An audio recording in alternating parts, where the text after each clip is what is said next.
Hello, friend. Yes, you. I see you there. It's late, isn't it? Or maybe it's early. Time gets strange at the turning of the year, doesn't it? The boundary between what was and what will be feels thin, permeable, almost magical. Welcome to this space, this moment, this threshold. Take a deep breath with me. In and out. Good. Now, I want to tell you something before we begin. This isn't going to be your typical New Year's video. No, top 10 resolutions, or how to make 2026 your best year yet, or motivational speeches about crushing your goals. Don't get me wrong, those have their place. But tonight, or today, or whenever you're listening to this, I want to offer you something different. Something deeper. A meditation on time itself, on change and continuity, on endings and beginnings, on the strange, beautiful, terrifying, hopeful experience of being a conscious creature marking the passage of days, aware of your own movement through history. Because here's the thing, New Year's isn't just a date on a calendar. It's a collective human pause. A moment when our entire species, across continents, cultures, religions, and philosophies, stops to acknowledge that something has ended and something is beginning. That's profound. That's sacred, even if you're not religious. So tonight, we're going to explore this moment together. Where it comes from, what it means, why we need it, and what it might offer us as we step into 2026. This is going to be long. About 2 hours. Perfect for falling asleep to or for staying awake through, depending on what you need. Either way, you're welcome here. Get comfortable. Adjust your pillows. Let your body settle. We're going on a journey through time, through the history of how humans have marked years, through reflections on what we've lived through, and toward contemplation of what might come. Are you ready? Let's step across the threshold together. Let's welcome 2026. Before we talk about New Year's, we need to talk about something even more fundamental, the human invention of time itself. Now, time exists, of course. The sun rises and sets. Seasons change. Bodies age. Things decay and grow. Time is real. But the way we measure it, the way we divide it, the way we name it and mark it and celebrate it, that's entirely human invention.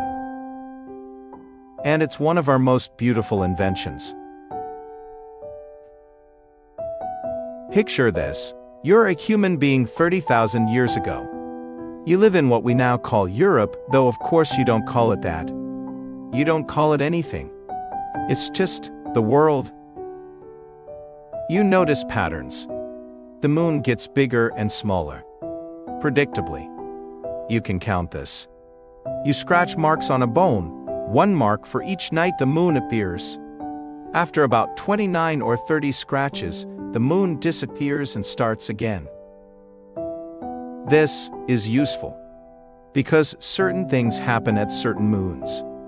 Animals migrate. Plants fruit. Rivers flood. You've just invented the lunar calendar. Archaeologists have found such bones, actual scratched bones from 30,000 years ago, showing lunar counts.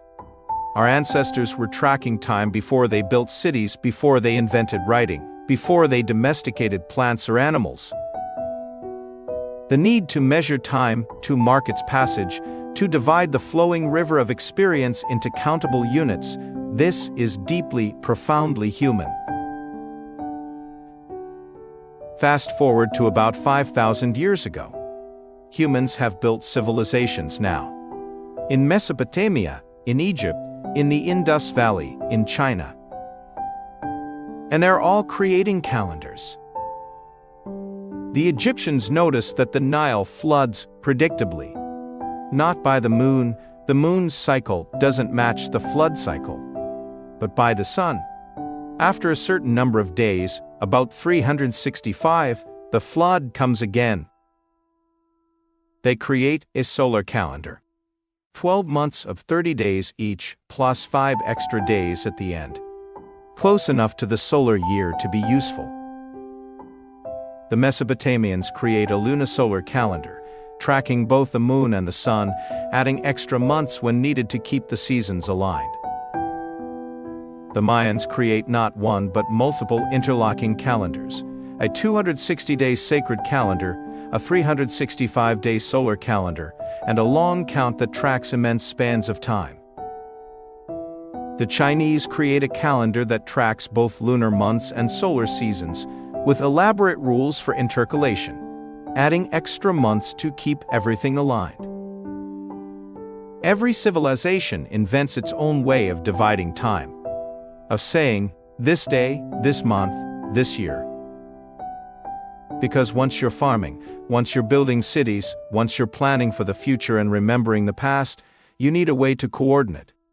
To say, plant at this time and harvest at that time, and the tax collector comes every year at this time.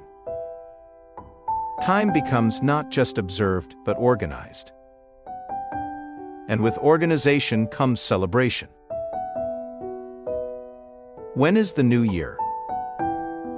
The answer seems obvious to us. January 1st, midnight, champagne, fireworks, auld lang syne. But it's not obvious at all. For the ancient Mesopotamians, the new year began in spring, around March, when the barley was planted. The Akitu festival lasted 12 days. They believed the gods gathered at this time to determine the fates for the coming year. The king underwent a ritual humiliation, then was restored to his throne, symbolizing the renewal of cosmic order.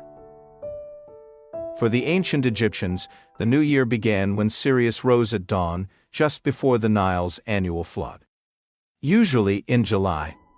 This was Wepet Renpet, opening of the year. A time of renewal of the river bringing life to the land.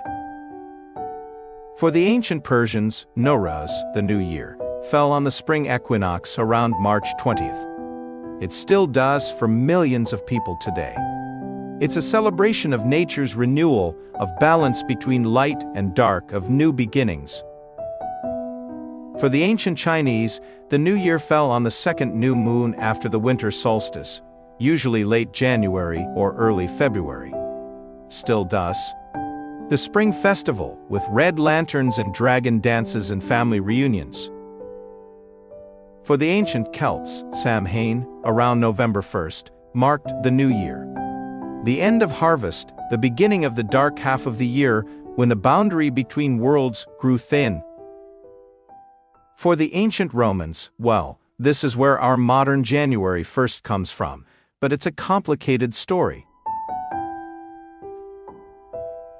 The early Roman calendar attributed to Romulus had only 10 months. It began in March, Martius, named for Mars.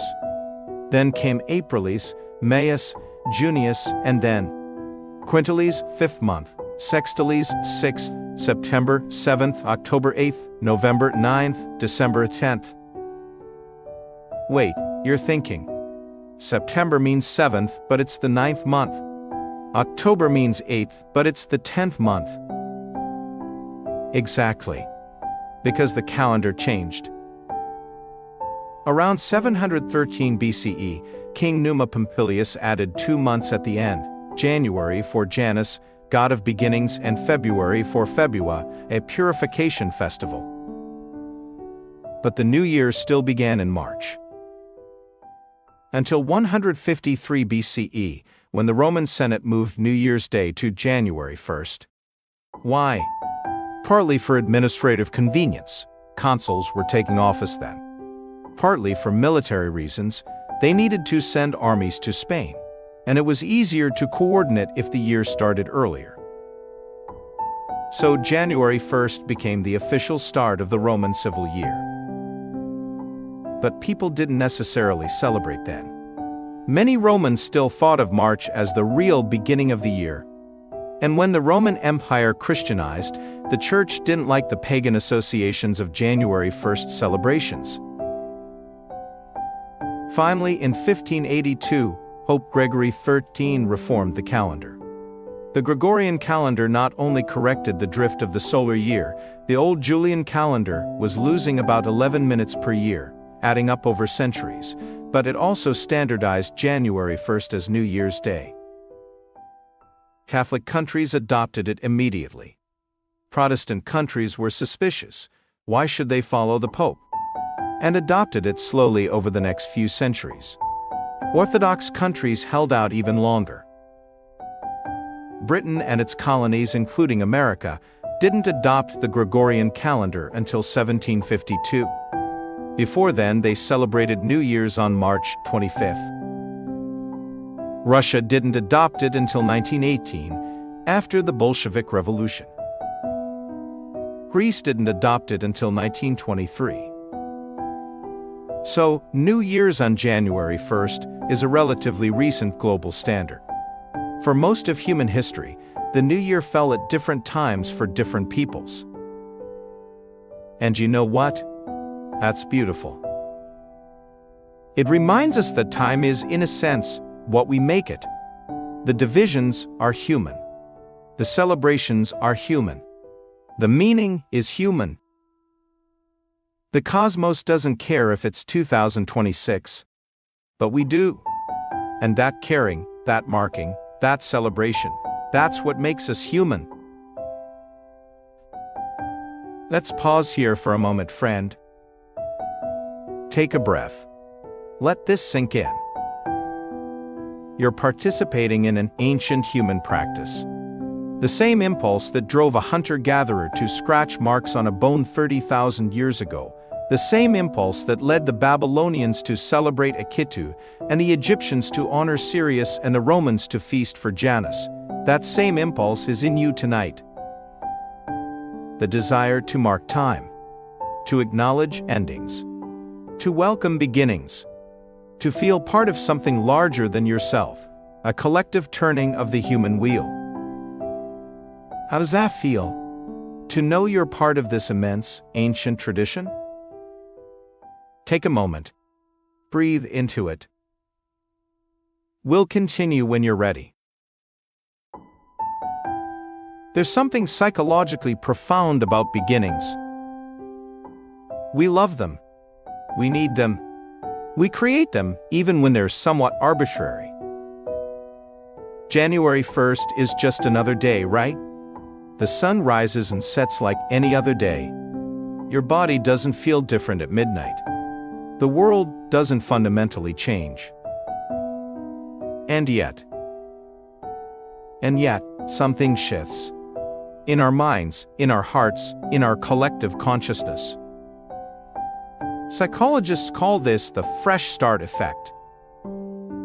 Studies show that people are more motivated to pursue goals at temporal landmarks, the beginning of a week, a month, a year, a decade. We're more likely to go to the gym, start a diet, quit smoking, change jobs, or end relationships at these markers. Why?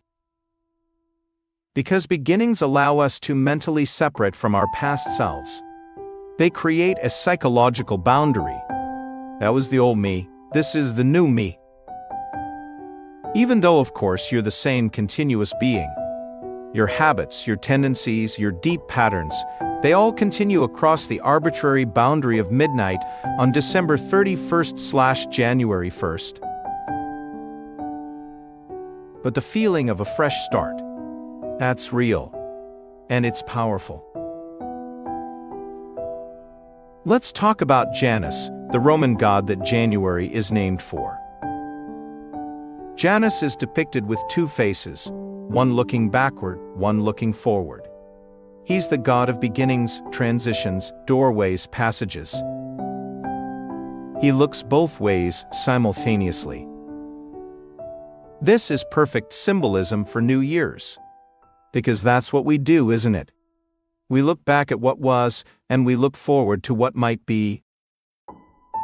We reflect and we anticipate. We remember and we hope. We assess and we plan. The Janus perspective is essential for human consciousness. We're not animals living purely in the present moment.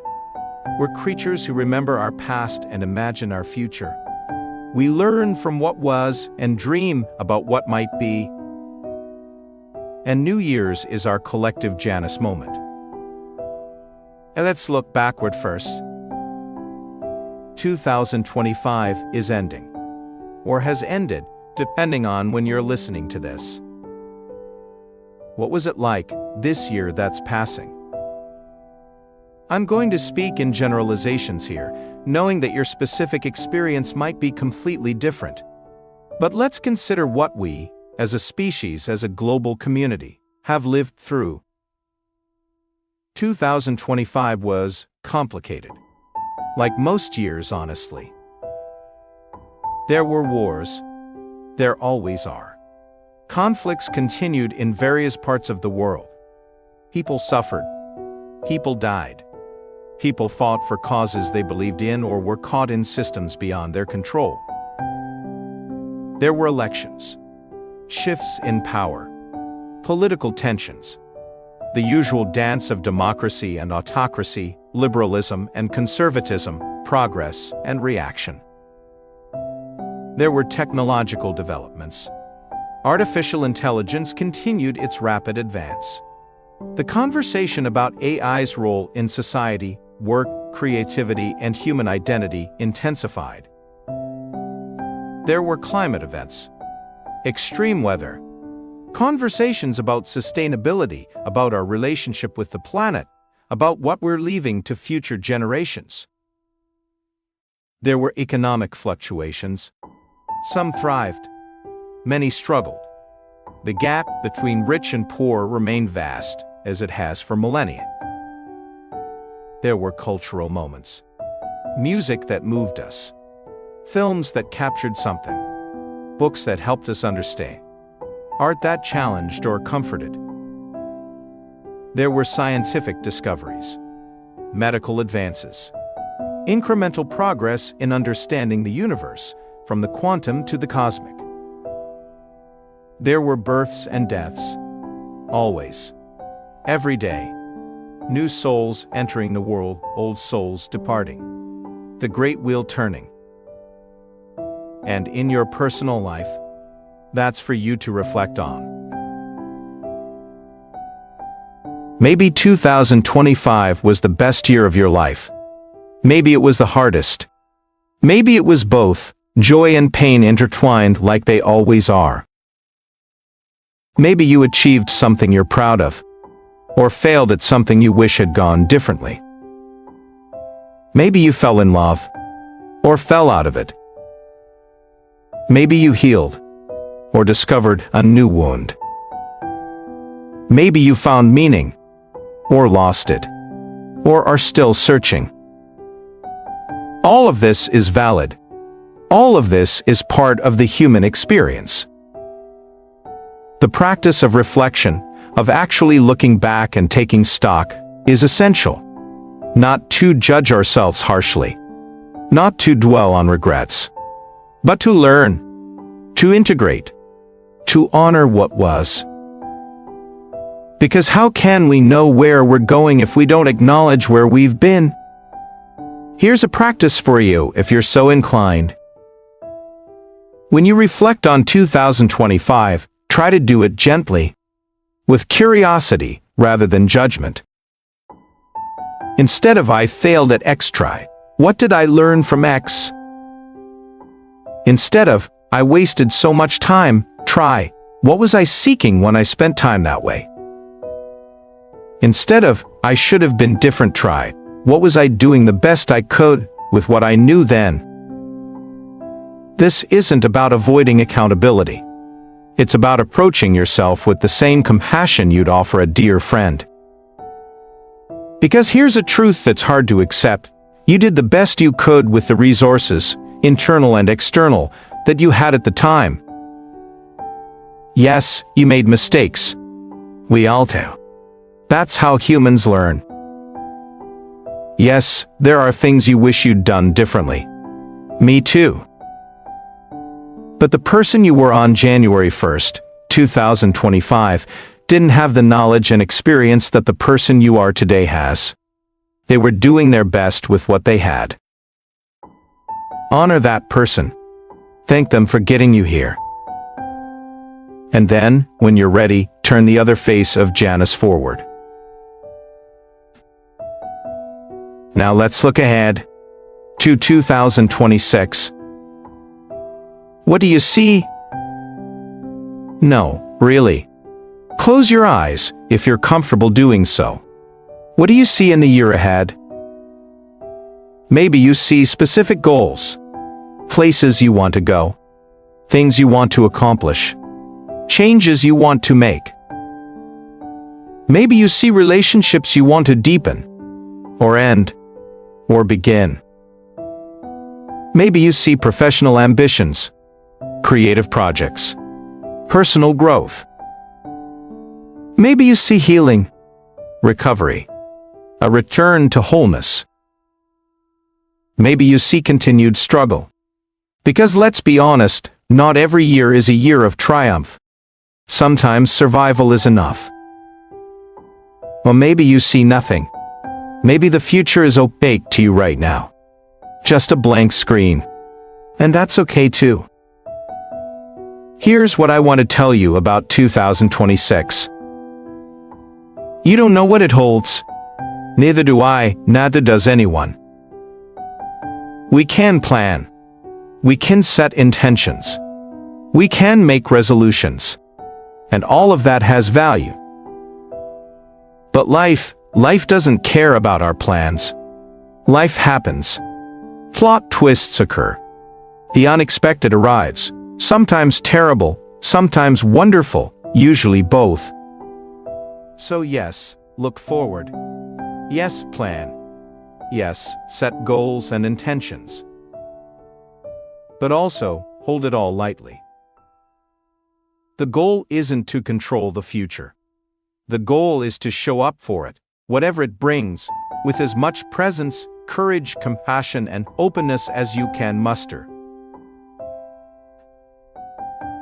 Now let's talk about what you're doing right now, or might do. The rituals of New Year's. Because humans are ritual-making creatures. And our New Year's rituals, from the ancient to the modern, tell us something about what we value, what we fear, what we hope for. The Babylonian Akitu festival, which I mentioned earlier, was intensely ritualistic. 12 days of ceremonies. On the 5th day, the king was stripped of his royal regalia, slapped by a priest, forced to kneel before the statue of Marduk, and made to swear he had ruled justly. Then his symbols of office were returned to him. This ritual humiliation and restoration served a purpose. It reminded everyone, including the king, that power was temporary, that rulers were accountable to the gods, that pride must be checked. The king, the most powerful person in society, had to be vulnerable, had to submit, had to be symbolically renewed like the year itself. In ancient Egypt, the New Year involved the Apet festival, where statues of the gods were carried from Karnak to Luxor. The pharaoh would enter the temple and emerge renewed in power, having symbolically merged with the divine. In ancient Rome, people exchanged gifts of dates, figs, honey, sweet things to symbolize hopes for a sweet year ahead. They made promises to Janus, early versions of New Year's resolutions. In Scotland, Hogmanay New Year's Eve involved first footing, being the first person to enter a home after midnight, bringing gifts of coal, salt, shortbread, whiskey. The first footer's characteristics, dark-haired was lucky, light-haired was unlucky, supposedly determined the household's fortune for the year. In Spain and many Latin American countries, people eat 12 grapes at midnight, one for each chime of the clock. Each grape represents 1 month. Make a wish with each grape. In Japan, Buddhist temples ring their bells 108 times on New Year's Eve, once for each human desire that causes suffering. It's a purification ritual, releasing attachments. In Denmark, people throw plates and glasses at friends' doors. The more broken dishes outside your door in the morning, the more friends you have, the more luck you'll have. All of these rituals, however different, serve similar functions. 1. While marking the transition, making the abstract change of date into something tangible and communal. 2. A purification, releasing the old, cleansing for the new. 3. A protection, warding off bad luck, invoking good fortune. 4. A connection, bringing communities together. 5. A renewal, symbolically dying and being reborn. Even our modern, secular rituals echo these ancient purposes. Think about what we do. The countdown we gather in person or virtually and count down the final seconds of the year. 10, 9, 8. There's something primal about counting down to a threshold. It builds anticipation. It creates collective focus. We're all doing the same thing at the same moment. The kiss at midnight. In many Western cultures, you're supposed to kiss someone at midnight. It's believed to strengthen bonds, to ensure affection for the coming year. It's a moment of intimacy and connection right at the threshold. Auld Lang Syne, this Scottish song, written by Robert Burns, became the unofficial anthem of New Year's worldwide. We sing it at midnight, often holding hands. The lyrics are basically about remembering old friendships, about maintaining connection across time. Should old acquaintance be forgot? No. We remember. We honor. We continue. Fireworks, we light up the sky. We make noise. We create beauty and spectacle. It's celebration, yes, but it's also something older, driving away evil spirits with noise and light. Our ancestors banged drums and lit bonfires for the same reason. A champagne we toast. With champagne or whatever we have. The act of raising a glass together, of making a wish or speaking a hope aloud, of drinking simultaneously, it's communion. Secular sacrament. Or resolutions, we make promises to ourselves. We declare intentions. We imagine becoming better versions of ourselves. This is our modern version of making vows to Janus. All of these rituals, secular as they seem, are doing the same work that ancient rituals did, helping us navigate transition, creating meaning from time's passage, binding us together as communities. We need ritual. Even those of us who consider ourselves rational, non-superstitious, modern people, we need ritual. Because ritual creates containers for emotion. It gives shape to the shapeless. It makes the abstract concrete. Time is abstract. A year is an abstraction. But a countdown, a kiss, a song, a toast, a promise, these are concrete. These we can feel. Here's a question for you. What rituals do you practice at New Year's? And more importantly, do they mean something to you? Because here's the thing, ritual loses its power when it becomes rote. When you're just going through the motions. When you've forgotten why you're doing it. But ritual gains power when you're present to it. When you understand its purpose. When you invest it with your own meaning. So if you celebrate New Year's, I invite you to ask yourself, what do I actually want to mark with this transition? Maybe the traditional rituals serve you perfectly. Great. Do them with full presence. But maybe they don't. Maybe you need different rituals. Personal ones.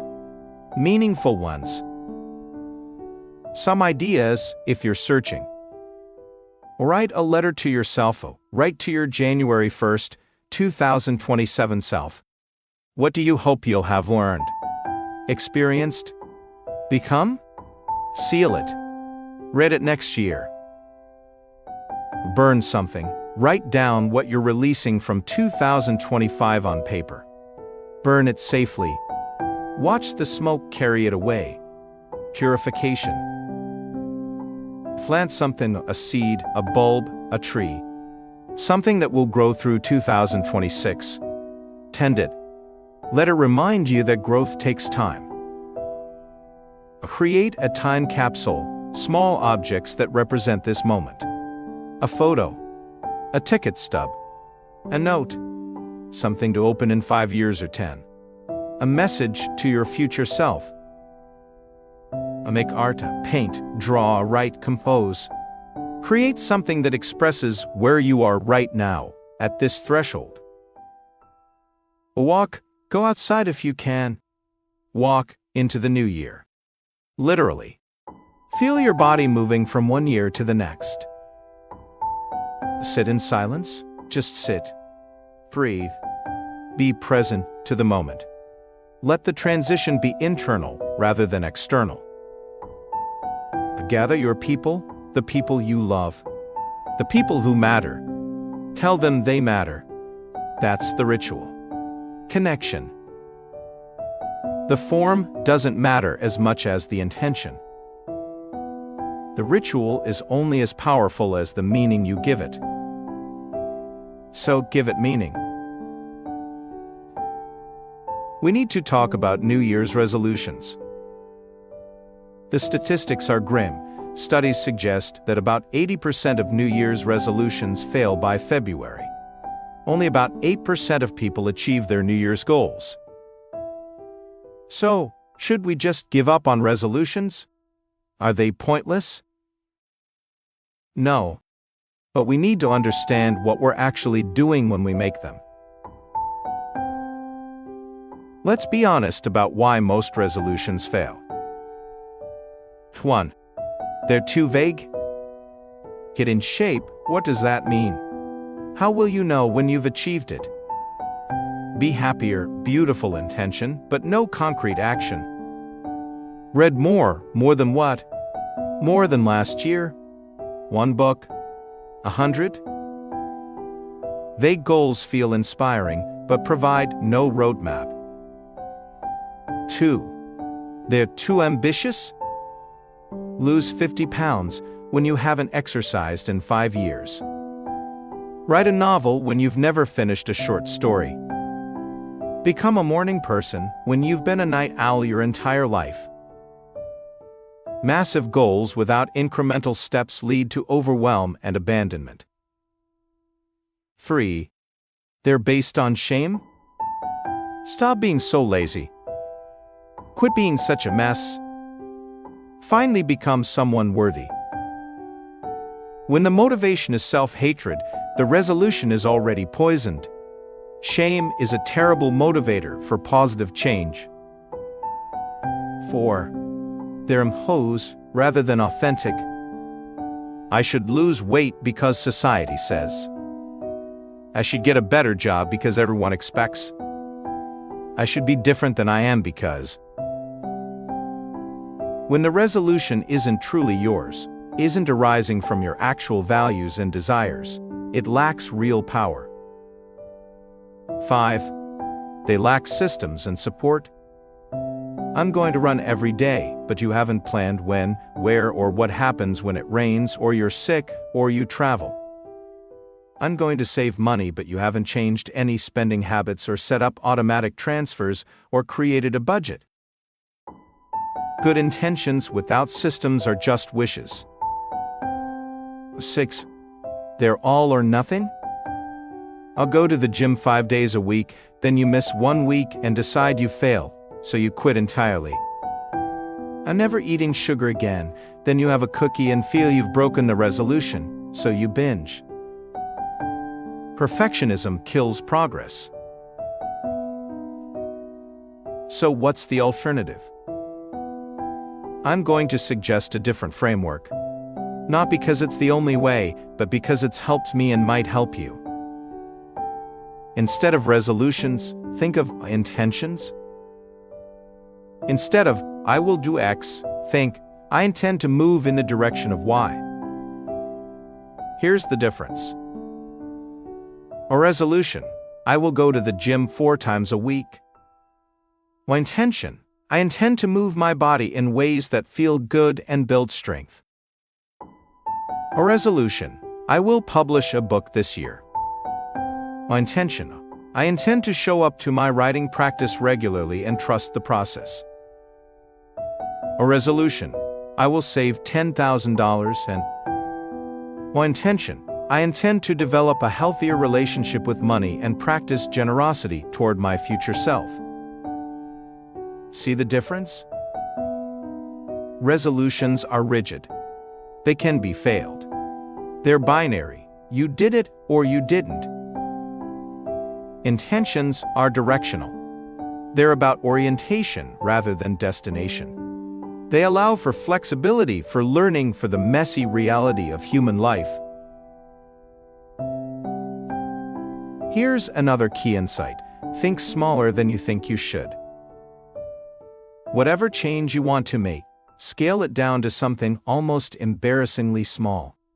So small it feels too easy. Want to start meditating? Don't commit to 30 minutes a day. Commit to 1 conscious breath per day. Literally. 1 breath where you're fully present. Want to start exercising? Don't commit to hour-long gym sessions. Commit to putting on your workout clothes. That's it. Some days you might do more. But the commitment is just put on the clothes. Want to write more? Don't commit to writing 1,000 words a day.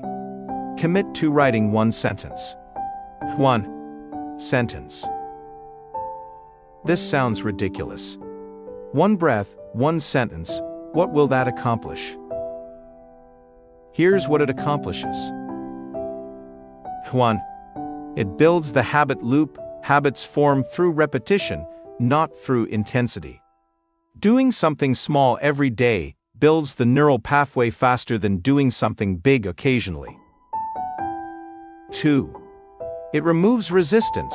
Our brains resist big, hard things. They don't resist tiny, easy things. You'll always have time for 1 breath, 1 sentence, putting on workout clothes. 3. It prevents all or nothing thinking. If your commitment is huge and you can't do it one day, you feel like a failure. If your commitment is tiny, you can always do it, so you never break the habit. 4. It often leads to more, many days. After you take that 1 conscious breath, you'll naturally take more. After you put on workout clothes, you'll often exercise. After you write 1 sentence, momentum carries you forward. But even if it doesn't, you still did the thing. 5. It honors reality. Some days you're sick, exhausted, grieving, overwhelmed. Those days, 1 breath is enough. And that's okay. The point isn't to do the bare minimum forever. The point is to make the minimum so doable that you can maintain it forever, and let everything above that be bonus. James Clear, in his book Atomic Habits, calls this the 2-minute rule. Any habit should be reducible to something you can do in 2 minutes or less. Not because you stop at 2 minutes, but because you start with 2 minutes. Master the art of showing up before you worry about how long you stay. Here's what I think the real goal of New Year's resolutions, or intentions, or whatever we call them, should be. Not to become a different person, but to become more fully yourself. Not to conform to some external standard of success or worthiness. But to move toward your own values, your own vision of what a good life looks like for you. Not to punish yourself into change, but to love yourself into growth. Not to achieve some destination, but to enjoy the journey of becoming. Because here's a secret, you're never going to arrive. There's no point at which you'll be finished, complete, perfected. You're a work in progress for your entire life. So the question isn't, how do I become perfect in 2026? The question is, how do I want to practice being human in 2026? Practice. That's the word. Not achieve, not accomplish, not master. Practice. Like a musician practices their instrument. Like a contemplative practices meditation. Like an athlete practices their sport. You practice being the person you want to be. Some days the practice goes well. Some days it doesn't. But you keep practicing. That's all any of us can do. Let's zoom out now. From personal resolutions to collective hopes. What do we hope for in 2026? Not just as individuals, but as a species. Let me be honest with you. The world in 2026 faces serious challenges. Climate change continues to accelerate. We're seeing the effects now: extreme weather, shifting ecosystems, climate migration. The decisions we make in the next few years will determine the livability of the planet for generations. Political polarization seems to be increasing in many countries. We're losing the ability to have conversations across difference, to see humanity in those who disagree with us, to work together for common good. Economic inequality continues to grow. The gap between the wealthiest and the poorest is wider than it's been in decades, in some places wider than it's ever been. Billions of people lack access to basic needs, while a handful control obscene wealth. Technological change is outpacing our ability to process its implications. Artificial intelligence, in particular, is developing faster than our ethical frameworks or regulatory structures can keep up with. Wars and conflicts continue. Power struggles play out. Innocents suffer. Mental health challenges are increasing, particularly among young people. Loneliness, anxiety, depression, these are epidemics in many societies. Biodiversity loss continues. Species go extinct. Ecosystems collapse. The list could continue. The challenges are real. The problems are serious. And if we focus only on these, we can easily despair. But there's another story too. One that doesn't get told as often, because bad news travels faster than good news, because our brains are wired to notice threats, because catastrophe is more dramatic than slow progress. But it's a real story. And it matters. In 2025, and continuing into 2026, solar and wind energy continued to become cheaper and more efficient. Renewable energy adoption is accelerating. Many countries are on track to meet or exceed their emissions reduction targets. Medical science continued to advance. New treatments for diseases. Better understanding of the human body. Progress in addressing conditions that were once death sentences. Global extreme poverty, though still too high, continues its long-term decline. Fewer people today live in extreme poverty than at any point in human history as a percentage of population. Literacy rates continue to rise globally. More people can read and write than ever before.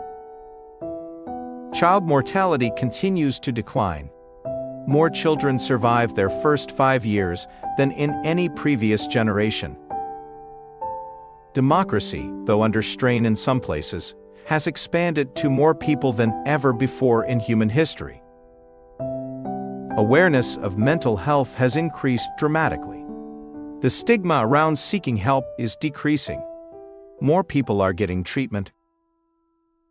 social progress continues on many fronts: LGBTQ+ rights, women's rights, recognition of indigenous peoples, criminal justice reform. Progress is uneven and incomplete, but the arc is real. Technology creates problems, yes, but it also creates solutions. Communication across distance, access to information, tools for creativity and expression, platforms for marginalized voices. Communities of people continue to work, often quietly, on making things better. Teachers educating children, doctors healing patients, social workers supporting vulnerable people, scientists researching solutions, artists creating beauty and meaning, volunteers serving their communities, parents raising kids with love, friends showing up for each other. This work doesn't make headlines, but it's real. It's happening everywhere, all the time. The world isn't only getting worse, it's also getting better. Both things are true simultaneously. This is hard to hold. The tension between the very real problems and the very real progress. We want simple narratives. Either everything is terrible and getting worse, or everything is fine and getting better. But the truth is more complex. The truth is both /and rather than either /or. Things are hard and people are resilient. Problems are serious and solutions are emerging. There's suffering and there's joy. There's injustice and there's people fighting for justice. There's destruction and there's creation. There's despair and there's hope. Living in this tension, holding both realities, is mature consciousness. It's refusing to retreat into either nihilism or naive optimism.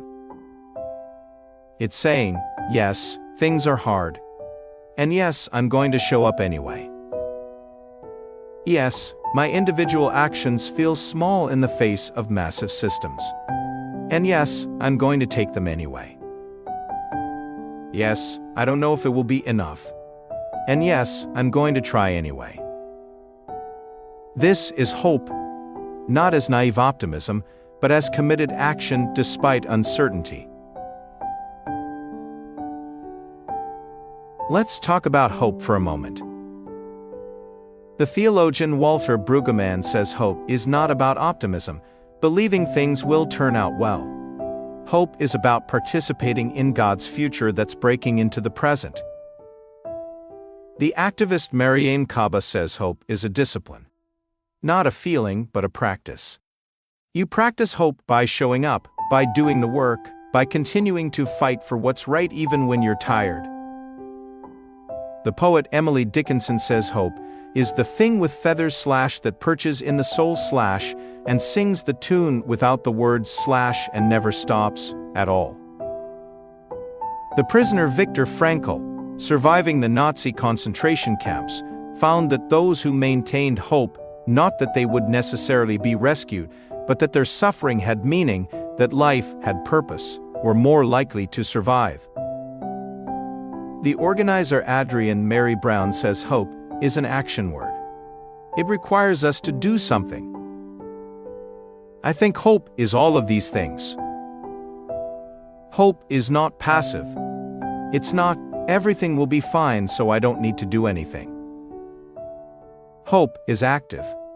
It's, I don't know if everything will be fine, but I'm going to act as if my actions matter. Hope is defiant. It's refusing to surrender to despair even when despair seems rational. Hope is courageous. It's facing reality honestly, not denying the darkness, and still choosing to light a candle. Hope is communal. It's saying, I can't fix everything, but we together might be able to make a difference. Hope is humble. It's accepting that we don't control outcomes, but we do control our participation. Hope is patient. It's understanding that meaningful change takes time, that transformation is slow. Hope is stubborn. It's continuing to show up even when you don't see immediate results. This is the hope I want to carry into 2026. Not wishful thinking. Not denial. But committed, active, defiant, humble, patient, stubborn hope. So what can we do in 2026? I don't presume to tell you how to live your life, but I can share some thoughts, some invitations. 1. Tend your own consciousness. Before you can show up for the world, you have to show up for yourself. Tend to your mental health, your emotional well-being, your spiritual life, whatever that means for you. This isn't selfish. This is foundational. You can't pour from an empty cup. You can't give what you don't have. So, meditate, pray, journal, exercise, sleep, eat well, connect with nature, create art, engage in therapy, do whatever helps you stay grounded, centered, whole. The world needs you healthy and functional, more than it needs you martyred and burnt out. 2. Deepen your connections. Reach out to people you care about. Have real conversations. Not just, how are you? Fine. But actual, vulnerable, honest conversations. Tell people they matter to you. Ask how they really are. Listen, really listen, to the answer. Show up for people. When they're celebrating. When they're struggling. When they're ordinary. Build community. Whether that's family, friends, neighbors, a faith community, a hobby group, an activist organization, find your people and tend to those relationships. Loneliness is an epidemic. Connection is the cure. 3. Find your work. What's yours to do in the world? Not what should you do. Not what would be impressive. Not what would make money or gain approval. What calls to you? What breaks your heart? What lights you up? What do you care about enough to work for even when it's hard? Maybe it's environmental activism. Maybe it's teaching. Maybe it's creating beauty. Maybe it's caring for vulnerable people. Maybe it's building something. Maybe it's raising children with love. Maybe it's making your workplace a little more humane. Maybe it's being a good neighbor. There's no hierarchy of importance. All of these matter. Find your work and do it. Not perfectly, not heroically, but faithfully. 4. Practice compassion. For others, yes, but also for yourself. We're all struggling. We're all doing our best with what we have. We're all beautifully, terribly human. Practice seeing the humanity in others, even those you disagree with, even those who have hurt you. This doesn't mean staying in relationship with everyone. Boundaries are loving, but it does mean refusing to dehumanize. Practice seeing the humanity in yourself. You're trying. You're growing. You're learning. Be gentle with yourself. Compassion isn't weakness. It's strength. It takes courage to stay open-hearted in a world that can be harsh. 5. Stay informed, but not consumed. Pay attention to what's happening in the world. Be an informed citizen. Care about things beyond your immediate circle. But also protect yourself from information overload, from doom scrolling, from the anxiety that comes from constant exposure to bad news. You don't have to know everything about everything. You don't have to have an opinion on every issue. You don't have to be perpetually outraged. Choose your sources carefully. Limit your consumption. Take breaks. You can care about the world and also have boundaries around how much of the world's pain you absorb. 6. Vote. If you live in a democracy, participate in it. Vote in every election, not just the big ones.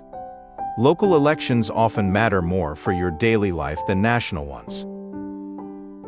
Research candidates and issues. Think critically. Vote your values. Democracy isn't perfect, but it's the best system we've invented for peaceful power transitions and citizen participation. Your vote matters. Use it. 7. Consume consciously. Every dollar you spend is a vote for the kind of world you want to live in. You can't be perfect. None of us can. But you can be thoughtful. Consider, where does this product come from? Who made it and under what conditions? What's its environmental impact? Do I actually need this, or am I consuming to fill an emotional void? Buy less. Buy better. Repair instead of replacing. Support local businesses. Choose companies with ethical practices. Small choices, multiplied by millions of people, create change. 8. Create more than you consume. The default mode of modern life is consumption of media, products, entertainment, information. But you're not just a consumer. You're a creator. Create something in 2026. Anything. Write, draw, paint, build, garden, cook, craft, compose, dance, photograph, design. Make something with your hands and mind and heart. It doesn't have to be good. It doesn't have to be for anyone else. It just has to be. Creation is how we participate in the ongoing work of making the world. It's how we process experience. It's how we express what's inside us. We need your creations. Your unique way of seeing and making. 9. Be where your feet are. Practice presence. Right now, in this moment, wherever you are. Not thinking about the past. Not worrying about the future. But here. Now. Feel your breath. Feel your body. Notice your surroundings. So much of life is missed because we're mentally somewhere else. Be here, fully, as often as you can remember. 10. Keep learning. Stay curious. Keep growing. Never assume you've figured it all out. Read books that challenge you. Listen to people who disagree with you. Travel if you can. Have conversations with people different from you. Take classes. Learn new skills. Stay humble. Stay open. Stay willing to change your mind. The moment you think you have all the answers is the moment you stop growing. These aren't resolutions. They're orientations. Ways of being. Practices. You won't do all of them all the time. Neither will I. But we can try. We can practice. We can show up. And that's enough. Here's something I want to tell you about 2026. You don't know what it holds. I know I said this before, but I want to really sit with it. You don't know. You might think you know. You have plans, predictions, expectations. But you don't actually know. Someone you haven't met yet might change your life. A book you haven't read might shift your perspective. An opportunity you can't imagine might arise. A challenge you're not prepared for might test you. A joy you didn't think possible might surprise you. Or everything might go roughly as you expect. But even then, the texture of it, the feeling of it, the meaning you make of it that will unfold in ways you can't predict. And this uncertainty, this not knowing, it's not a bug. It's a feature. Think about it. If you knew everything that was going to happen in 2026, what would be the point of living through it?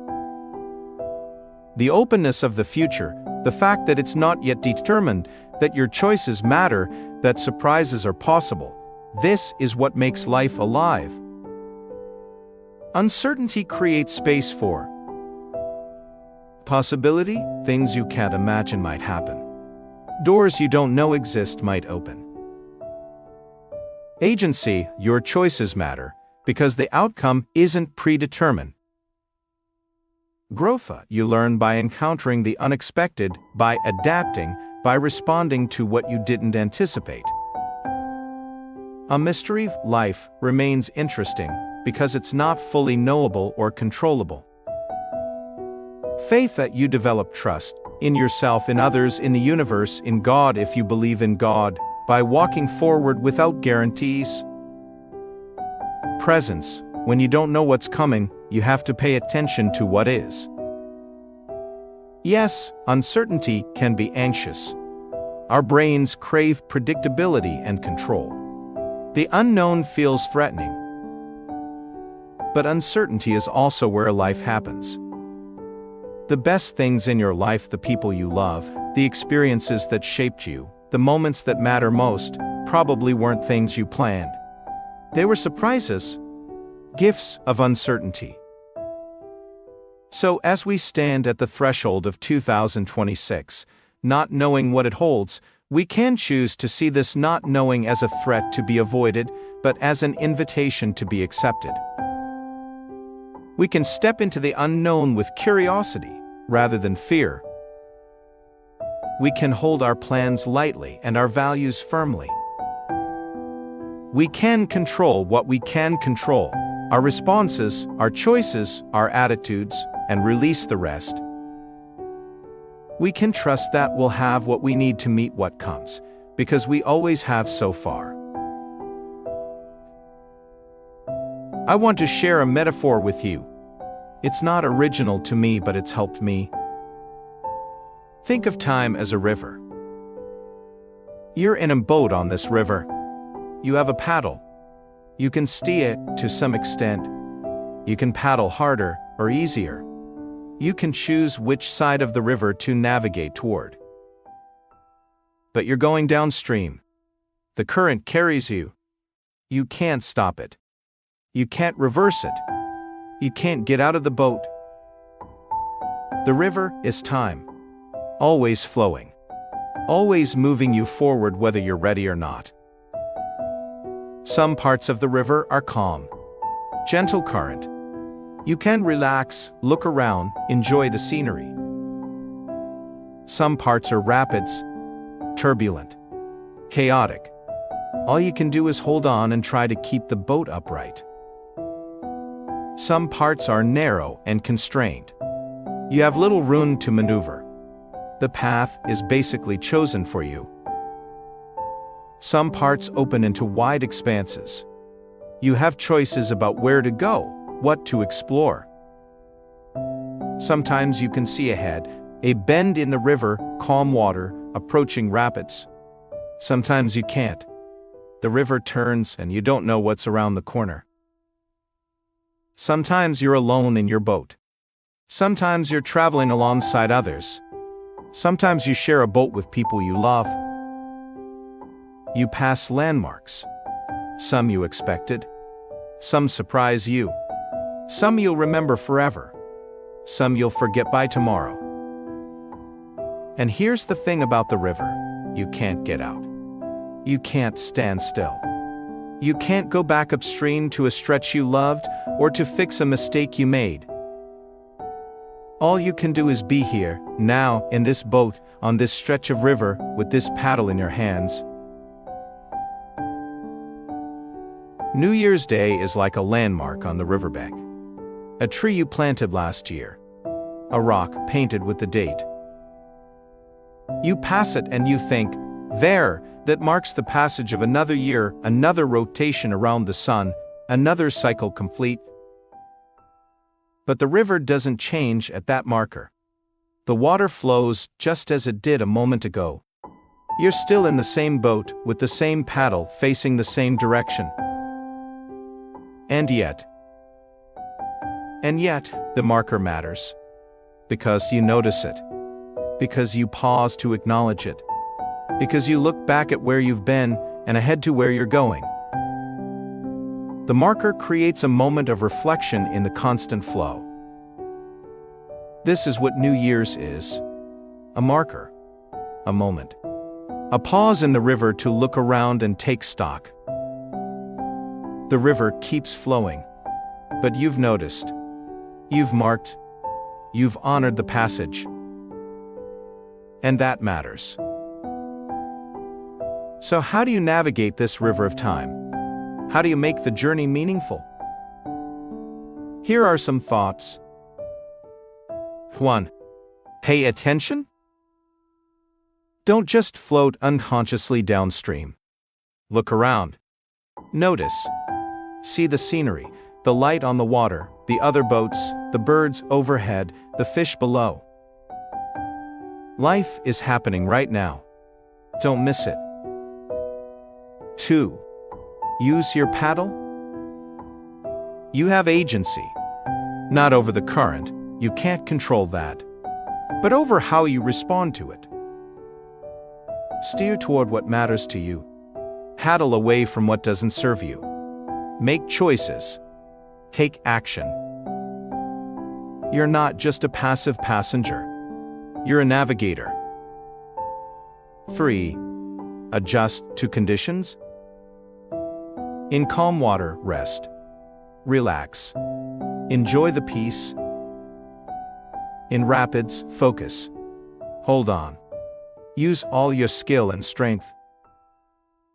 In wide waters, explore. Try different paths. Take risks.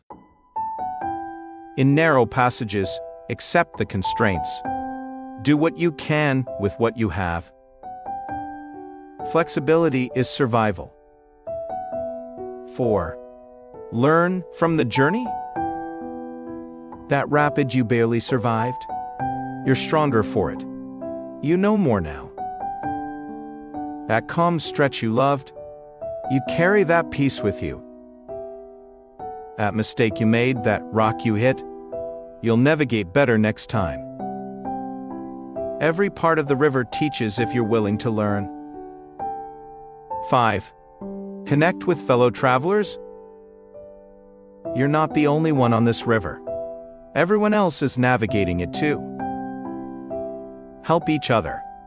Share resources. Warn about dangers ahead. Celebrate calm waters together. The journey is better, more bearable in hard times, more joyful in good times, when you're connected to others. 6. Trust the river. You don't know what's around the next bend. You can't see the whole journey. But the river knows where it's going. It's been flowing for billions of years. It will continue after you're gone. Trust it. Not blindly, but humbly. You're part of something larger than yourself. 7. Appreciate each stretch. Don't waste this stretch of river wishing you were somewhere else, back in a previous stretch or ahead in a future one. This is the stretch you're on. Right now. It's the only one you have. Find something to appreciate here, even if it's hard. Even if you'd rather be elsewhere. This moment, this stretch, is your life. Not in the future. Not in the past. Now. I want to acknowledge something. We're 2 hours into this meditation, and I've been fairly optimistic, fairly hopeful. Talking about possibilities and practices and navigating rivers. But I know some of you are afraid. Maybe you're afraid of 2026, of what might happen, of what might not happen. Maybe you're afraid you'll fail again at the resolutions you're making. Maybe you're afraid nothing will change, that you'll be stuck in the same patterns, the same struggles, the same dissatisfaction.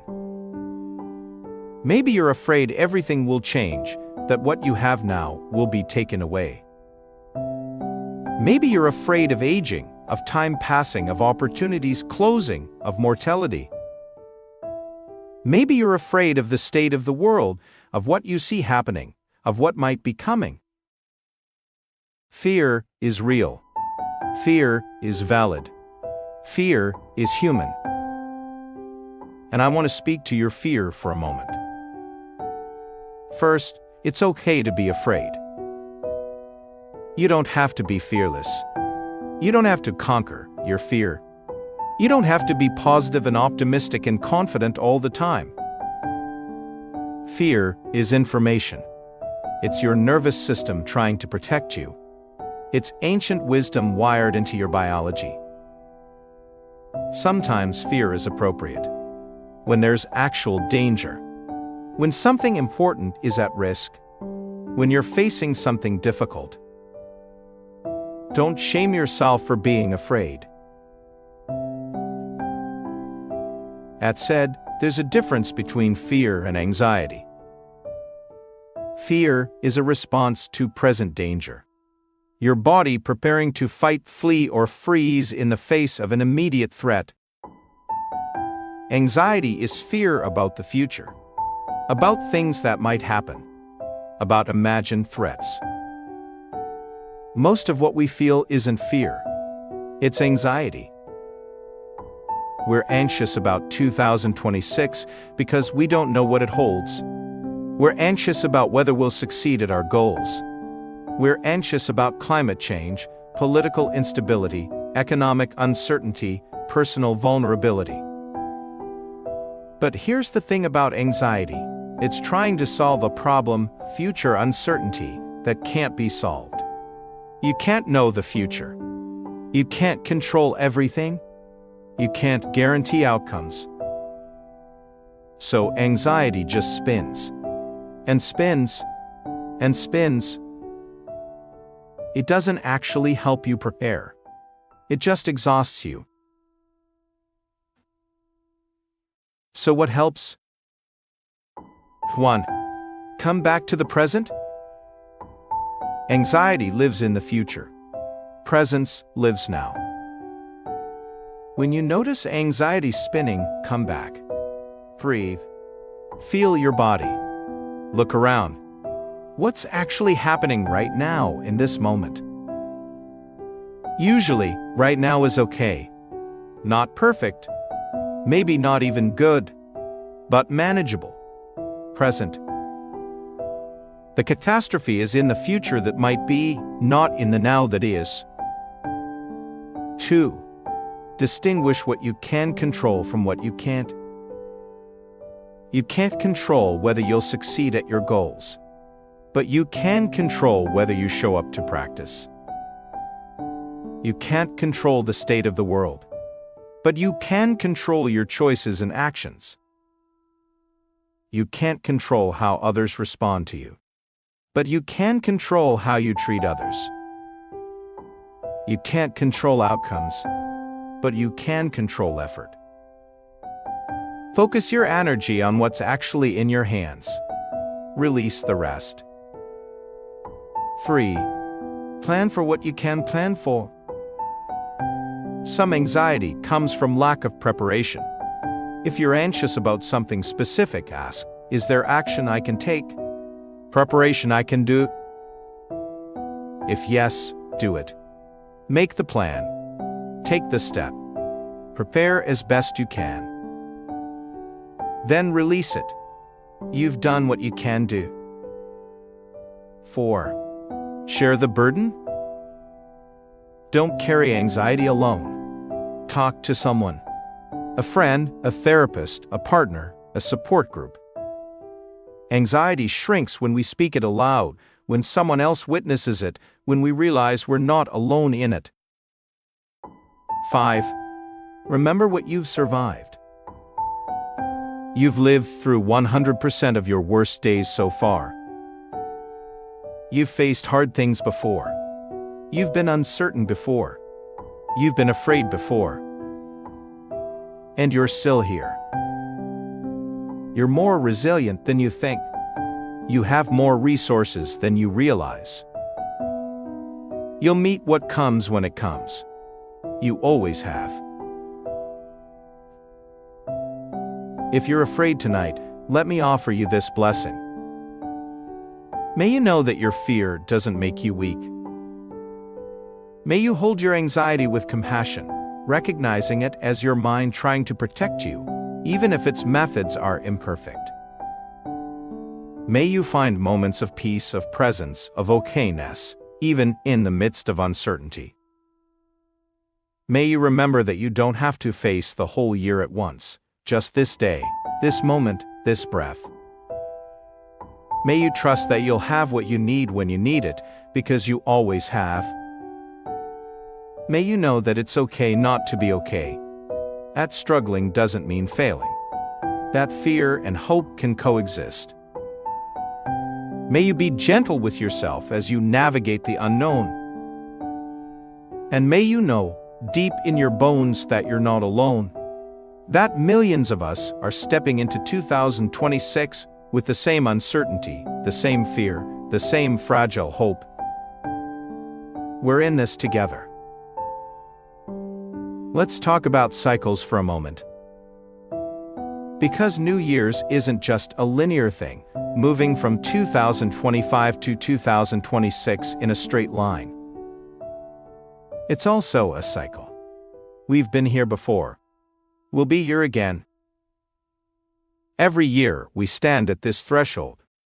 Every year, we reflect and hope and resolve and begin again. There's wisdom in cycles. Nature operates in cycles. The day, sunrise, noon, sunset, night, sunrise again. Every day, a complete cycle. A birth, a peak, a death, a rest, a rebirth. The moon, new moon, waxing, full moon, waning, new moon. Every month a complete cycle of darkness to light to darkness. The seasons, spring's growth, summer's abundance, autumn's harvest, winter's rest, spring's growth. Every year a complete cycle of birth, life, death, rebirth. A woman's body, the menstrual cycle, repeating. Ovulation and shedding. Potential and release. The water cycle, evaporation, condensation, precipitation, collection, evaporation. Water becoming vapor, becoming rain, becoming rivers, becoming ocean, becoming vapor. The life cycle, birth, growth, reproduction, aging, death, decay, and from that decay, nutrients for new life. Everything in nature cycles. Nothing moves in a straight line. But we humans, especially in modern Western culture, resist cycles.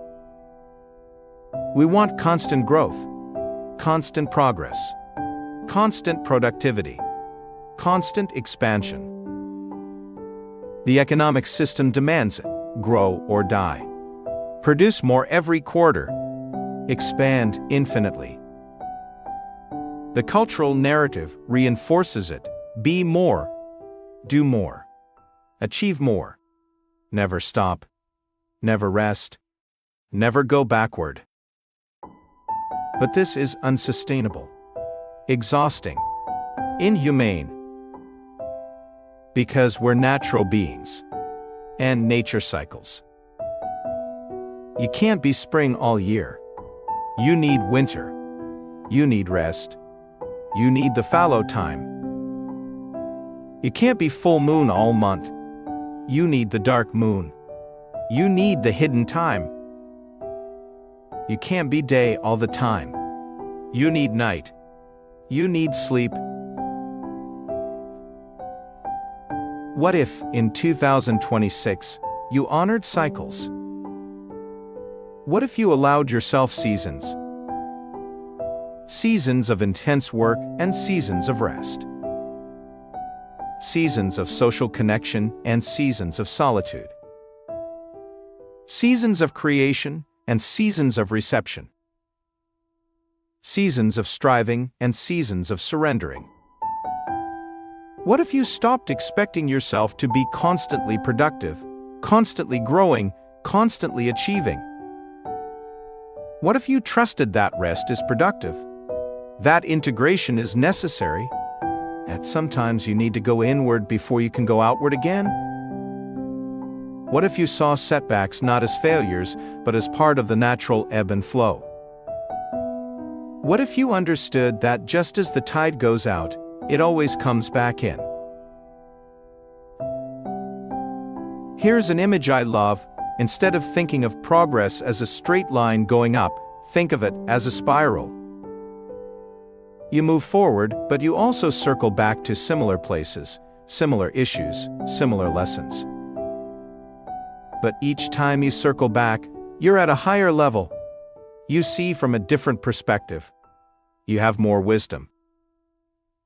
It feels like, why am I dealing with this again? I thought I'd resolved this. But you haven't failed. You've spiraled back to it with more capacity. The work of being human isn't linear. It's spiral, cyclical, recursive. You learn the same lessons over and over at deeper levels. You face the same challenges with greater skill. You return to the same questions with more nuance. This isn't regression. This is how growth actually works. We've been talking about time for 2 hours now. Let me tell you what time actually is. Time is a mystery. Physicists still don't fully understand it. Is it fundamental or emergent? Does it flow, or is that an illusion created by consciousness? Is there one timeline or infinite branching possibilities? We don't know. But we experience it. Subjectively, intimately, constantly. And our experience of time is strange.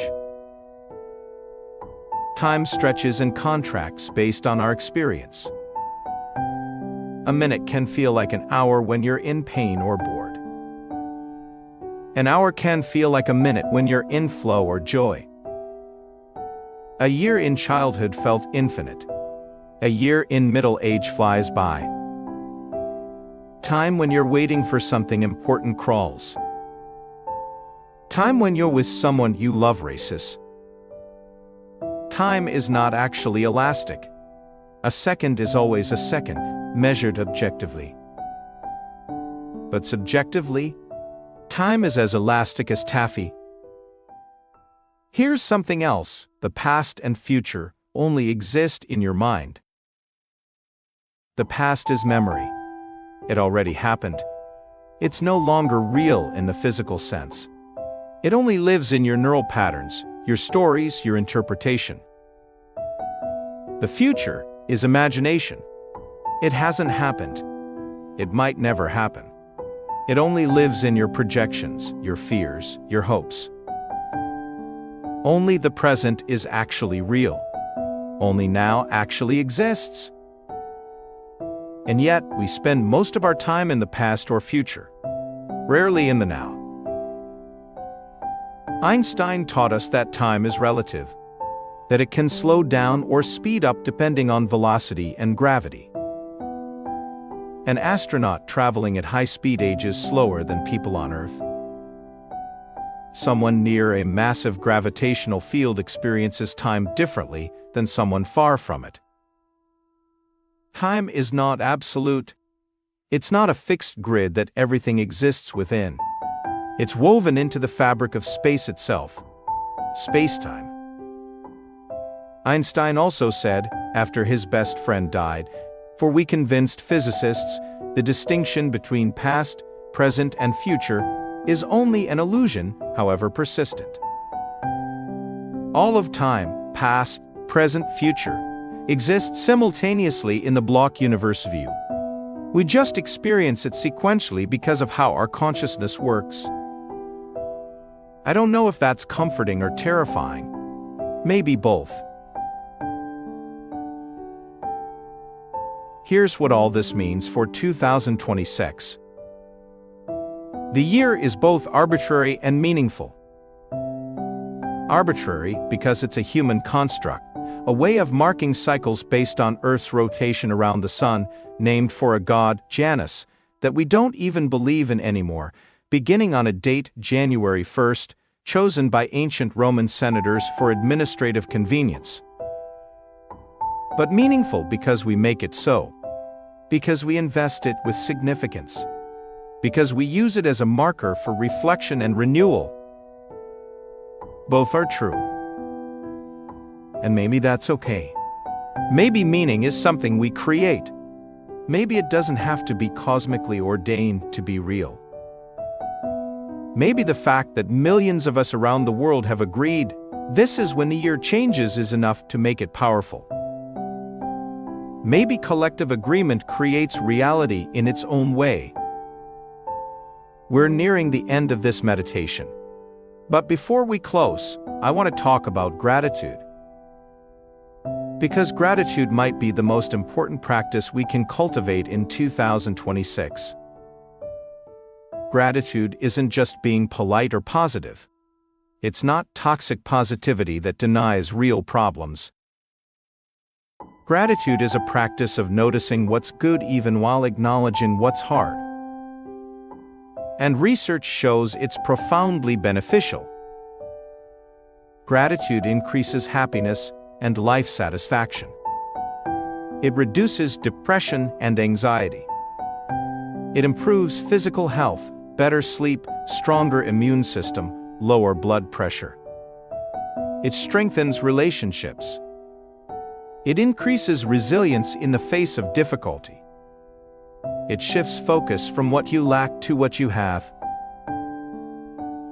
Gratitude literally rewires your brain. The more you practice noticing what you're grateful for, the more your brain looks for things to be grateful for.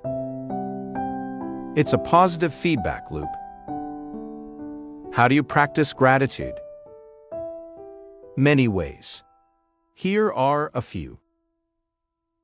A gratitude journal. Every day, write down 3 things you're grateful for. They can be huge: health, family, home, or tiny, good coffee, warm socks, a kind word from a stranger. A gratitude meditation. Sit quietly and bring to mind people, experiences, things you're grateful for. Feel the gratitude in your body. Gratitude letters. Write a letter to someone telling them what they mean to you, how they've impacted your life. You don't even have to send it, though it's even more powerful if you do. Gratitude walks. As you walk, notice things around you to be grateful for. Trees, birds, sunshine, the ability to walk, the ground beneath your feet. Gratitude in difficulty. When something hard happens, after you've acknowledged the difficulty, ask, is there anything about this situation I can be grateful for? Sometimes there is. A lesson. A growth edge. A clarity about what matters. A revelation of strength you didn't know you had. A gratitude for the ordinary. Don't just be grateful for special things.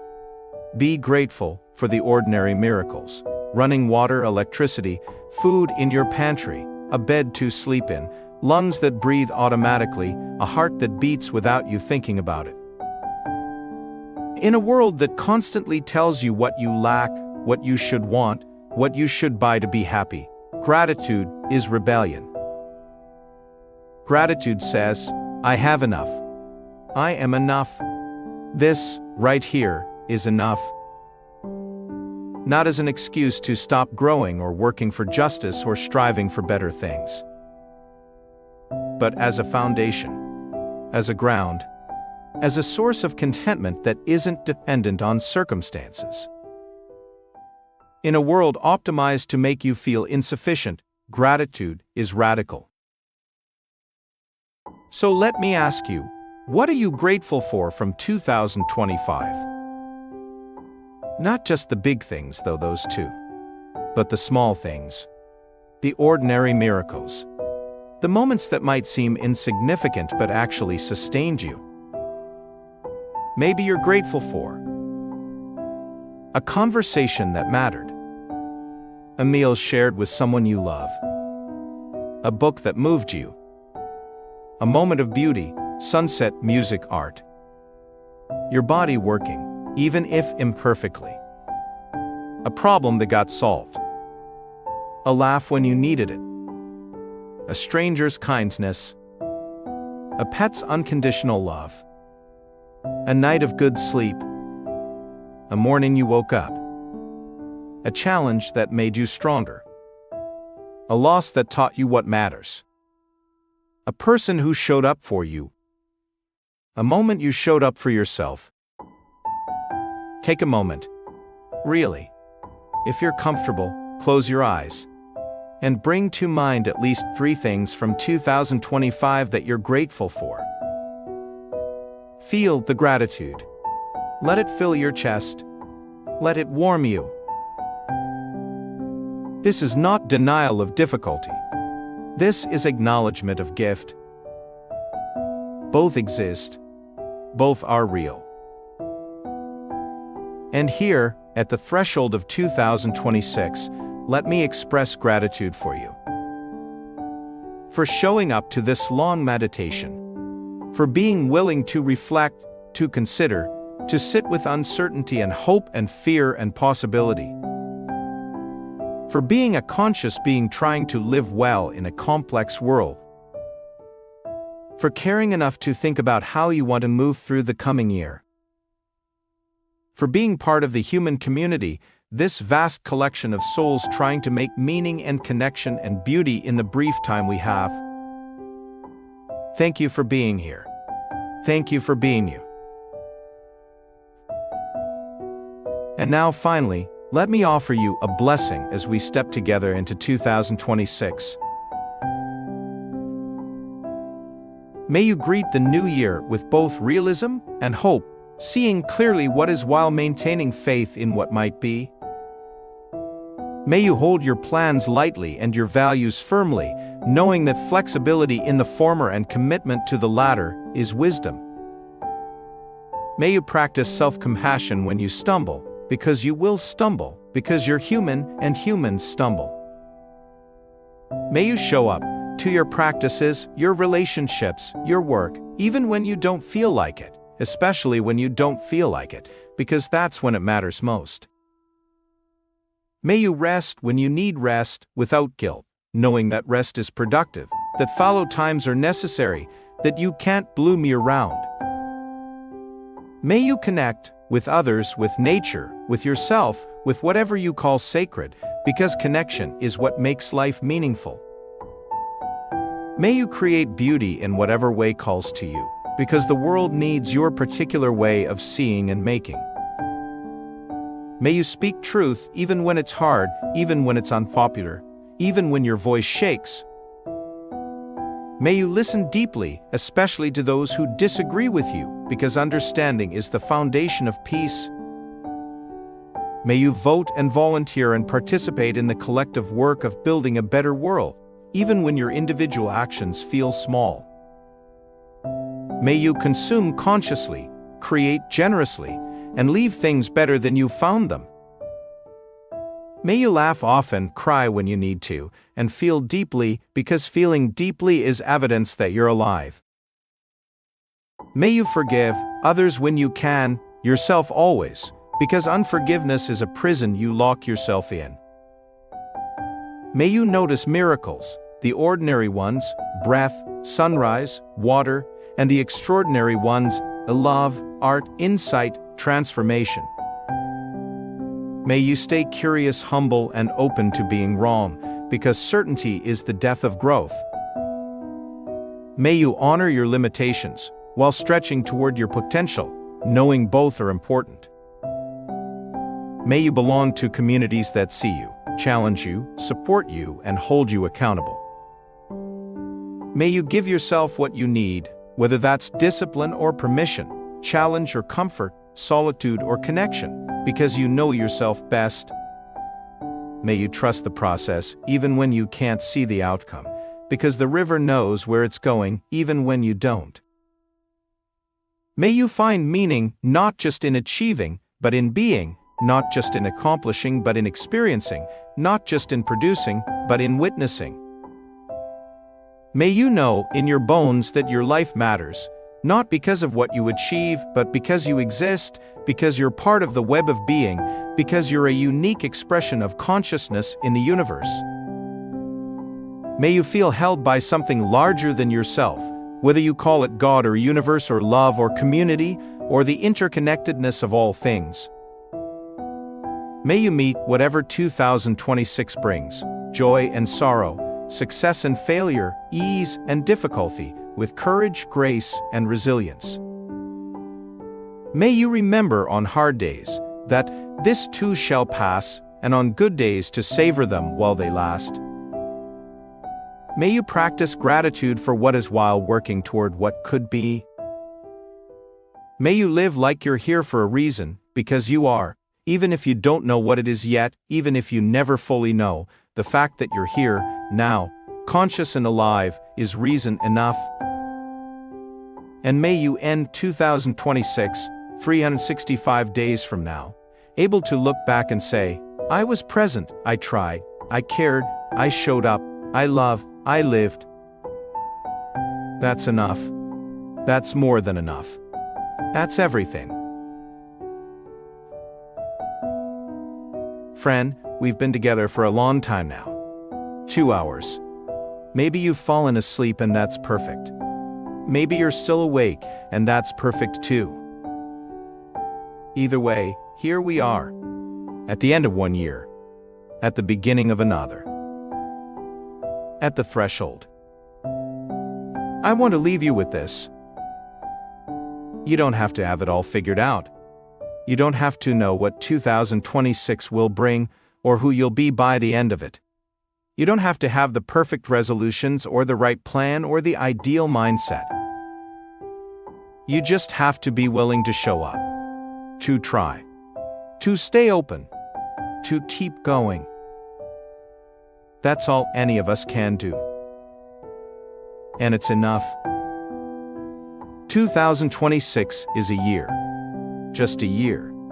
365 days. 8,760 hours. 525,600 minutes. It will have hard days and good days and ordinary days. It will have moments of joy and moments of sorrow. It will have victories and failures. It will have connection and loneliness. It will have meaning and meaninglessness. Just like every year. But it's your year. To live, to experience, to navigate as best you can. And you will, because you always have. So step into it. Cross the threshold. Welcome 2026. Not with perfect confidence or fearless optimism or superhuman resolve, but with humanity, with humility, with hope. That's enough. You're enough. Happy New Year, friend. May it be good to you. May you be good to it. May we all together make something beautiful of the time we've been given. Now rest. Sleep if you need to sleep. Wake if you're ready to wake. But know this, you're not alone. Millions of us are stepping into 2026 with you. With the same hopes and fears. The same uncertainty and possibility. We're in this together. And that's everything. Good night. Good morning. Good year. Welcome to 2026.